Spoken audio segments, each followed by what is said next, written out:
बिस्मिल्लाहिर्रहमानिर्रहीम। अस्सलाम वालेकुम। इरफान आज़ाद आपकी खिदमत में हाज़िर है। प्यारे दोस्तों, मैंने पिछली दफ़ा आपको इन्वर्टर सेक्शन का जो है रिव्यू दिया था। मैंने बताया था कि आप इसमें कौन कौन सी चीज़ ख़राब होती है तो इसको कैसे रिपेयर कर सकते हैं और क्या क्या चीज़ें जो होती हैं वो इसमें रिप्लेस करना होती हैं। आज जो मैं आपको बताऊंगा इन्वर्टर सेक्शन के बारे में बताऊंगा कि इन्वर्टर सेक्शन में क्या क्या चीज़ें ख़राब होती हैं। ये वाला एरिया इन्वर्टर सेक्शन का है, यहाँ से लेकर यहाँ तक जो होता है ये इन्वर्टर सेक्शन इसको बोला जाता है। इसमें 740 FET लगे होते हैं। मॉसफेट जो होते हैं 740 नंबर के होते हैं और 17N40 भी लगे होते हैं। अगर डबल बैटरी वाला होगा तो उसमें 24N40 लगे होंगे। तो यहाँ पर एक कैपेसिटर भी लगा होता है 33 UF 450 वोल्ट में, ये आउटपुट पे लगा होता है। इसके ऊपर वोल्टेज आप चेक कर सकते हैं कि आपका सेक्शन ठीक है या नहीं है। और इसमें NTC लगे हुए हैं, ये भी बाज़ दफ़ा ख़राब हो जाते हैं जब इन्वर्टर सेक्शन ख़राब होता है। तो इसके ऊपर मैं आपको सबसे पहले मैं वैल्यू बता देता हूँ कि इसके ऊपर वैल्यू कितनी होती है। तो हर एक मॉसफेट के ऊपर गेट टू सोर्स जो होती है वो वैल्यू होती है 49.9 के। आपने मीटर को रेजिस्टेंस के ऊपर रखकर वैल्यू चेक करनी है। ये देख सकते हैं आप 49.7 के वैल्यू आ रही है, तो इसका मतलब है ये वैल्यू ठीक होती है, यानी कि 49.9 के या 49.67 के जो वैल्यू ये शो करवाएगा। ये हर एक के ऊपर इतनी ही वैल्यू होती है। तो अगर ये वैल्यू डिस्टर्ब होगी तो इसका मतलब है कि आपका कोई चीज़ यहाँ से ख़राब है। तो इसके साथ जो चीज़ें लगी होती हैं वो भी मैं आपको बता देता हूँ कि इसके साथ 10 ओम रेजिस्टेंस लगी होती है SMD में, और उसके साथ एक स्विचिंग डायोड लगा होता है। उसके साथ आ जाता है जी PNP। स्विचिंग डायोड के साथ PNP है और उसके साथ 10 के रेजिस्टेंस लगी होती है, और इसके गेट और सोर्स के साथ मतवाजी में जो है 49.9 के SMD लगी होती है। यहाँ पर जो है 500 ओम लगी होती है SMD, और यहाँ पर 10 ओम लगी हुई है जो यहाँ से सप्लाई के तरफ जो प्रिंट आते हैं उनके लिए। तो यहाँ पर जो है NPN लगे हुए हैं, 2 ये वाले और 2 ये वाले। ये वाले NPN होते हैं और बाकी PNP हैं। ये वाला PNP ट्रांजिस्टर होते हैं, हर एक मॉसफेट के साथ एक एक लगा होता है। और इसके साथ इनको फीडबैक देने के लिए इस साइड पे जो है ऑप्टो कपलर लगे होते हैं। ये आपको नज़र आ रहे होंगे, ये ऑप्टो कपलर हैं। ये हर एक के साथ फीडबैक के लिए लगाए जाते हैं।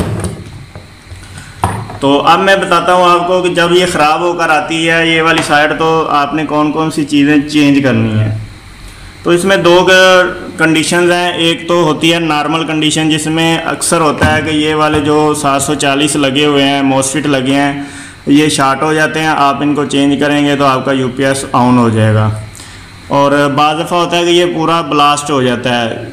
ये जो मॉसफेट होते हैं ये भी ब्लास्ट हो जाते हैं, और ये जो छोटे छोटे पार्ट्स लगे हैं PNP NPN और स्विचिंग डायोड वगैरह ये सब ब्लास्ट हो जाते हैं। तो जब ये सारे ब्लास्ट हो गए हैं तो बेहतर यही होता है कि आपने इस पूरे सेक्शन के पार्ट्स जो हैं वो नए लगाने हैं, ठीक है। और उसके साथ आपने ऑप्टो कपलर भी चेक कर लेने हैं, और यहाँ पर डायोड 4007 डायोड नीचे की तरफ लगे होते हैं वो भी चेक कर लेने हैं। और लगाते वक्त आपने इनके प्रिंट्स अच्छी तरह लगाने हैं। इस सेक्शन में अगर फॉल्ट होगा तो ये फॉल्ट 3 भी बाज़ दफ़ा देता है, और बाज़ दफ़ा जो होता है ये फॉल्ट 7 कोड भी देता है। फॉल्ट 3 और फॉल्ट 7 कोड ये इन दोनों साइड का हो सकता है। अगर फॉल्ट 7 होगा तो फिर कंफर्म है कि आपका फॉल्ट इसी जगह पे है इतने एरिया में, और अगर फॉल्ट 3 दे रहा है तो इसका मतलब है कि आपका फॉल्ट इधर सप्लाई वाली साइड से भी हो सकता है। तो अब हमें पता कैसे चलेगा कि फ़ॉल्ट हमारे इन्वर्टर साइड में है या किसी और साइड में है। तो उसके लिए मैं आपको एक आसान तरीका बताता हूँ कि ये कैपेसिटर है जो 450 वोल्ट में लगा हुआ है 33 UF, जो आपको मैंने पहले बताया कि ये वाला जो कैपेसिटर है, आपने इस कैपेसिटर के ऊपर वोल्टेज चेक करने हैं। मीटर लगाकर आपने इसकी सप्लाई लगाकर आपने इसको ऑन करना है। ऑन करने के साथ ही जब वोल्टेज आप चेक करेंगे तो यहाँ पर तकरीबन 300 वोल्ट बनने चाहिए। 300 से राउंड अबाउट वोल्टेज बनने चाहिए। अगर एक दफ़ा बन के वोल्टेज चले जाते हैं तो इसका मतलब है कि इसी एरिए में ही फॉल्ट है। अगर यहाँ पर वोल्टेज नहीं बनते तो फिर आपके बूस्टर सेक्शन में फॉल्ट होता है, या सप्लाई वाले सेक्शन में भी फॉल्ट हो सकता है। तो यही तरीका है, इसको बिल्कुल आसान तरीके से आपने और कुछ भी नहीं करना। अगर आपको समझ नहीं आ रही कि आपका फॉल्ट किस जगह पे हो सकता है, तो बिल्कुल आसान तरीका है, आपने आउटपुट के वोल्टेज चेक करने हैं। अगर वोल्टेज बढ़ रहे हैं तो इसका मतलब है कि आपका फॉल्ट इसी एरिया में है। फिर आप रिले चेक कर सकते हैं, या ये छोटे छोटे पार्ट्स जो लगे हैं NPN और PNP स्विचिंग डायोड 10 ओम 10K और 5 ओम लगी हुई हैं और 10 ओम लगी हुई हैं, तो इनको आप चेक करके अपना फॉल्ट क्लियर कर सकते हैं। तो इस सेक्शन में सिर्फ यही फॉल्ट होता है। ये चीज़ें मैंने आपको बता दी हैं कि इस सेक्शन में कौन कौन सी चीज़ें ख़राब होती हैं। तो उम्मीद करता हूं कि आपको वीडियो अच्छी लगी होगी। अगर वीडियो अच्छी लगी है तो इसको लाइक करके मेरी हौसला अफजाई ज़रूर कीजिएगा, और अगर आपने अभी तक मेरा चैनल सब्सक्राइब नहीं किया तो उसको भी सब्सक्राइब कर लें, ताकि नेक्स्ट वीडियो जो है वो सबसे पहले आप तक पहुंच सके। नेक्स्ट सेक्शन में इंशाल्लाह मैं आपको बताऊंगा नेक्स्ट वीडियो में कि सप्लाई वाले सेक्शन में क्या क्या चीज़ें ख़राब होती हैं, और सप्लाई अगर ख़राब हो तो UPS क्या करता है। तो इंशाल्लाह अगली वीडियो में बहुत जल्द हाज़िर होऊंगा ये वाले सेक्शन की वीडियो लेकर। तो तब तक के लिए अल्लाह हाफिज़।